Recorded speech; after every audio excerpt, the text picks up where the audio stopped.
Nesses dias que nós estamos meditando, né, o Evangelho que vai nos clareando e nos levando a tomar decisões. Nesses dias, Jesus tem mostrado para os discípulos que eles precisam caminhar com Ele na fé. E é preciso ver naquela pessoa que está ali com Ele, que eles estão seguindo, a pessoa do Cristo, como Pedro hoje acabou de dizer. Tu és o Cristo, tu és o Messias, tu és aquele que é o enviado. Então, quando chega aqui na região de Cesareia, que Jesus começa a fazer essas perguntas, né? No dizer dos homens aí quem eu sou. E Pedro dá essa resposta. Aí agora Jesus fala algo que para o homem é incompreensível. Para Deus sim, mas para nós não. Então o que não é compreensível para nós e é compreensível para Deus? Então agora Jesus diz aqui, São Marcos, né? Fala que Jesus começa a falar abertamente. Olha, agora que Pedro já falou quem eu sou, embora isso tenha sido o Pai que tenha revelado para ele, não foi por Pedro simplesmente, né? Não foi uma compreensão de Pedro, foi o Pai que revelou a ele. Então agora eu tenho uma coisa para dizer para vocês. O Filho do Homem vai sofrer muito. Ele vai ser rejeitado pelos anciãos, pelos sumos sacerdotes e doutores da lei. Vai ser morto e ressuscitará depois de 3 dias. Eu coloquei até aqui no futuro, né, ou no presente, para que fique mais compreensivo a leitura para nós. Quando Pedro ele percebe que Jesus está dizendo uma coisa dessa, isso não é compreensível para os homens. O Senhor, o Messias, vai morrer, vai ser entregue. Quem é que quer sofrer? Não. Se começarem a querer fazer alguma coisa pelo Senhor, eu não vou permitir que isso aconteça. Eu não vou permitir. Eu sou o teu defensor a partir de hoje. Aí Jesus olha para Pedro e diz assim: cala a boca, Satanás. A maneira de você pensar e dos homens não é a de Deus. Qual era o pensamento do Pai? Que Jesus deveria sofrer. E qual é o pensamento dos homens? Que ele não deve sofrer. Quer dizer, Jesus estava dizendo para Pedro que Satanás queria também era desviá-lo da situação de sofrimento.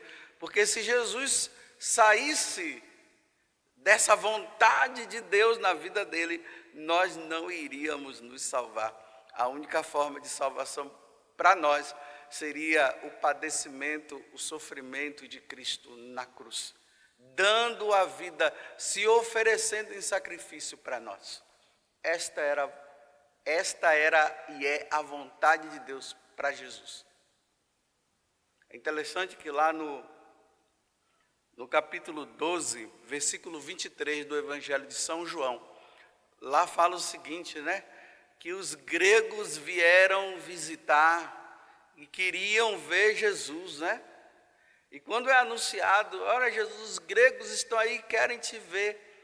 Aí ele mostra que Jesus tremeu e disse: agora o Filho do Homem vai ser glorificado. Geralmente quando a gente pensa de glorificação, a gente pensa braços levantados e dizendo: Jesus, eu te amo, né? Eu te adoro e te glorifico.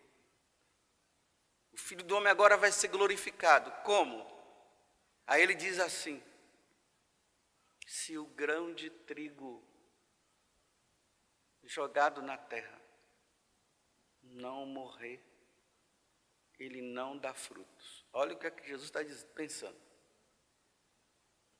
Então, eu Sou esse grão de trigo que vai ter que ser jogado, vai ter que ser morto, vai ter que passar por todo o sofrimento, para dar fruto de salvação para todos os homens.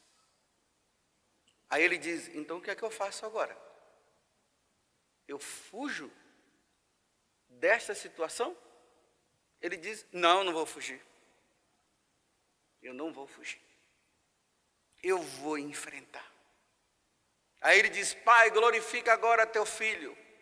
Aí ouve uma voz do céu que diz assim, eu já te glorifiquei e vou te glorificar. Olha como é que Jesus se submete àquela situação que para nós não compreendemos.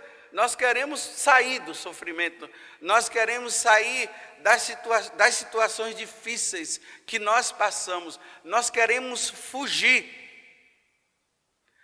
No Evangelho de São Lucas, capítulo 9, versículo 51, lá diz assim, sabendo Jesus que tinha chegado a hora dele passar deste mundo para o outro. Passar deste mundo para o outro significava o quê? Passar pelo padecimento, pelo sofrimento, por toda a humilhação de ser crucificado e as pessoas não quererem assumir isso. Aí diz assim, aí ele toma a firme decisão e ele vai para Jerusalém. Ir para Jerusalém significa, estou indo para sofrer, eu assumo esse padecimento. E lá no Evangelho de Lucas, do capítulo 22, quando fala da angústia, né? Jesus lá no Monte das Oliveiras, ali no Getsemane, quando ele começa a suar sangue, olha como é que ele se submete, né? Ele começa a sofrer. Os santos vão dizendo que quando Jesus começa a sofrer daquele jeito, o sofrimento dele não era tanto pelo que ia acontecer, mas o sofrimento era porque as pessoas não iriam se submeter depois à vontade dele, não iria reconhecer todo o sofrimento que ele passou por cada um de nós. As pessoas iriam rejeitar, não queria saber disso. Esse foi o sofrimento. Aí ele diz assim, Pai, afasta de mim este cálice, ou seja, afasta de mim esse cálice de sofrimento. Mas depois ele diz, mas que seja feita não a minha, mas a tua vontade. E qual foi a vontade? Ele tinha que passar. Não dá para nós compreendermos isso. Pedro não compreendeu.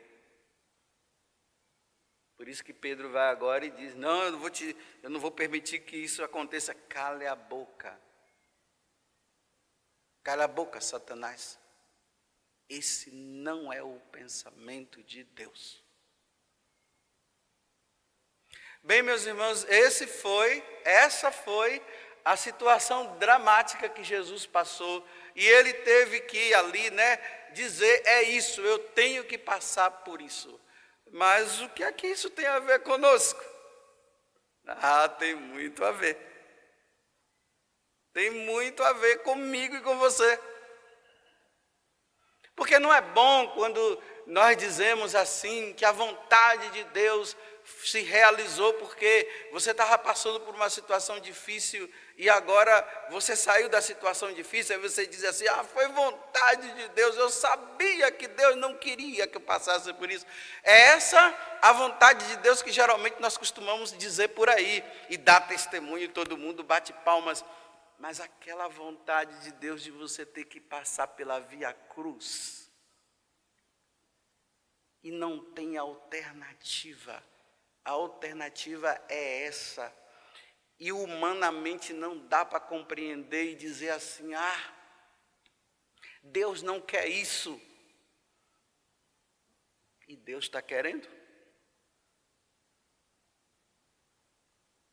Bem, como é que nós, numa situação de sofrimento, de dor que nós passamos,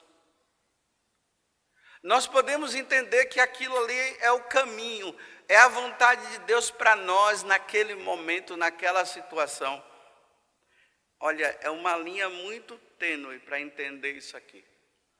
Mas eu vou explicar. Como é que se dá? Olha, essa possibilidade aqui não dá, a de cá também não dá, não tem possibilidade por essa, a terceira, a quarta também não dá e nem a quinta. Você procura todas as possibilidades e você vê assim, não tem como sair dessa. Então, é vontade de Deus. Entendeu? Desde que essa questão não venha te levar a pecar. Então você precisa entender também isso. Se é uma situação que te leva ao pecado, não é vontade de Deus.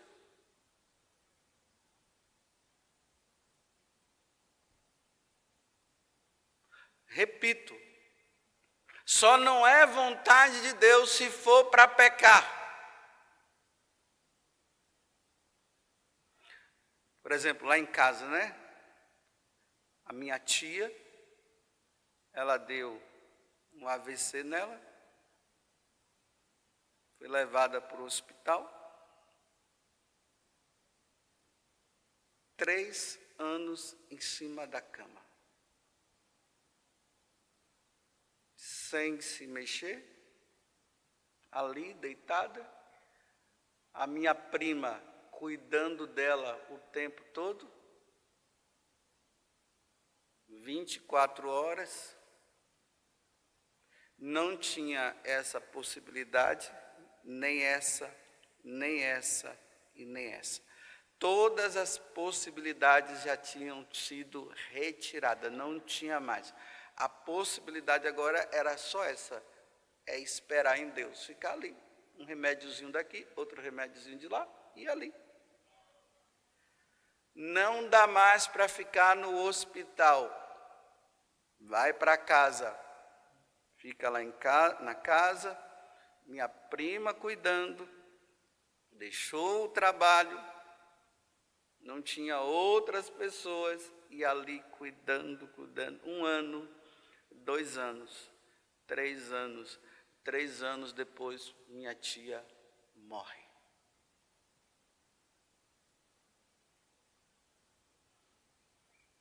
Vai agora dizer como Pedro, Deus não queria isso. Cala a boca, Satanás. Não tinha outra possibilidade mais. Era a vontade de Deus. Muitas vezes nós queremos mudar um plano e uma vontade de Deus na vida daquela pessoa, porque nós não admitimos aquilo ali, então nós começamos a bombardear o céu, e bombardeia daqui, bombardeia de lá, porque nós vamos conseguir, e não sei o que, e vai, e reza, e faz isso, é muita oração, muita coisa, aí faz, aí chega lá, a pessoa morre, aí o cara fica decepcionado, diz, não, mas Deus tinha falado na palavra. Aí a pessoa abre a palavra de Deus lá e fica além de, está vendo, a vontade de Deus é essa, ele vai sair dessa. Aí quando não sai daquela, diz, então Deus te enganou? Não, quem disse que essa palavra que você abriu foi a vontade de Deus? Foi conveniência sua. Isso sim foi conveniência. Não tinha outra possibilidade. Uma moça da comunidade, ela mandou uma mensagem para mim dizendo assim, padre, os médicos falaram que minha mãe, que não tem mais jeito, só a mão de Deus. Aí eu falei para ela, o que foi que o médico disse que não tem mais, possibilidade humana não existe mais. O que foi que o médico disse? Humanamente não existe possibilidade mais nenhuma. A sua mãe está com quantos anos? Ela falou a idade. Eu disse, então, se prepare para a vontade de Deus. Bem, pode ser que Deus cure a sua mãe e pode ser que Ele não cure. Aí eu já fui alertando, olha, muitas pessoas vão começar a ligar para você e vai começar a dizer assim, olha, Deus disse que vai curar, Deus disse que vai tirar, Deus disse, na palavra Deus, olha, não estou desmerecendo o que Deus está dizendo, né? Mas vamos ver se é realmente o que Deus está dizendo. Mas eu já quero colocar você com o pé no chão. Sua mãe vai morrer. Deus pode fazer o milagre? Pode, mas tudo indica que ela vai morrer. Você entendeu? Entendi, padre. Então agora faz o seguinte. Primeiro, se prepare e aceite isso. Segundo, prepara a tua mãe para a última viagem. Agora você vai preparar a sua mãe. E tem o seguinte, no momento certo você vai saber a hora que sua mãe irá. Você vai ver, no momento certo você vai saber. Porque nós sabemos. Isso é normal. Ela, ok, padre, muito obrigado, vou me preparar sim. Olha, aceitou. E começou o processo de preparação. Então, como é que se prepara então? Chama um padre, chama aquela pessoa, olha mamãe, a senhora quer se confessar? A senhora precisa se confessar, mamãe. Vou chamar o padre, e o ruim é quando não quer, viu? Porque tem aqueles que não querem, aí que é o problema. Então chama o padre, confessa. Unção dos enfermos, porque agora sim a unção dos enfermos é para esse momento. E fala de Deus, fala do céu.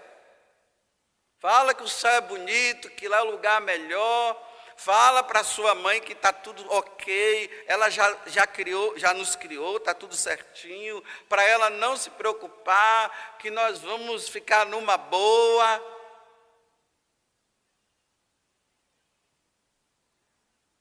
Até que depois ela disse, olha padre, os médicos disseram que não passa de hoje.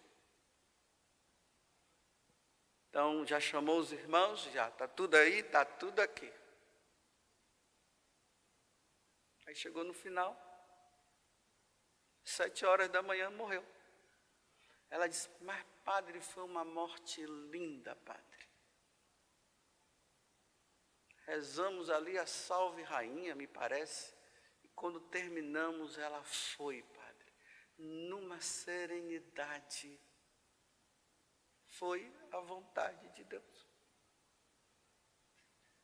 Só que os pensamentos nossos humanos, nós não queremos entender isso. Aí nós começamos, né? Ah, por que Deus levou? Não era para levar? Por que não era para levar? Se todos nós iremos para lá. Chegou a hora, meu filho. Chegou a hora, minha filha. É a lógica, ninguém vai ficar aqui não. Mas não é bonito quando a gente diz, minha mãe levantou agora, imagina, né? A mãe na idade que estava, já idosa, naquela situação, aí a mãe se ergue aí e sai andando, é até estranho, né? Não, já está na hora, vai mãe, ela ainda disse assim, vai mãe, vai com Deus, pode ir mãe, fique tranquila.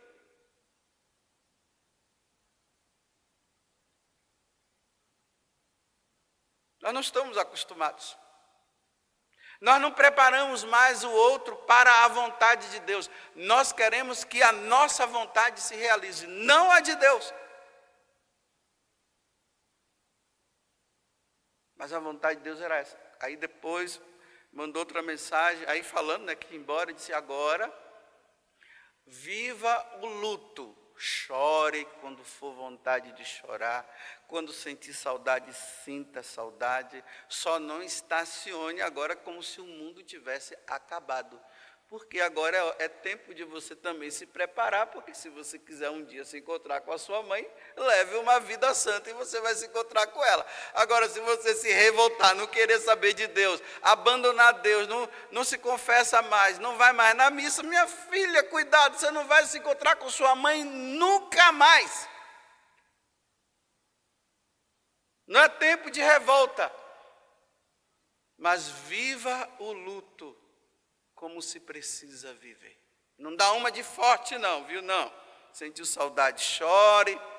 Mas tudo na vontade de Deus, sem ficar ali. É como Nossa Senhora aos pés da cruz, vendo o filho dela lá naquela condição, e ela fica ali, sofrendo, chorando, mas ela se submete. Como está ali Nossa Senhora da Piedade, né? Dá uma olhada lá para ela. Olha a vontade de Deus. Está entregue, meu filho. É essa. Tudo da Canção Nova em um só lugar. Canção Nova Play.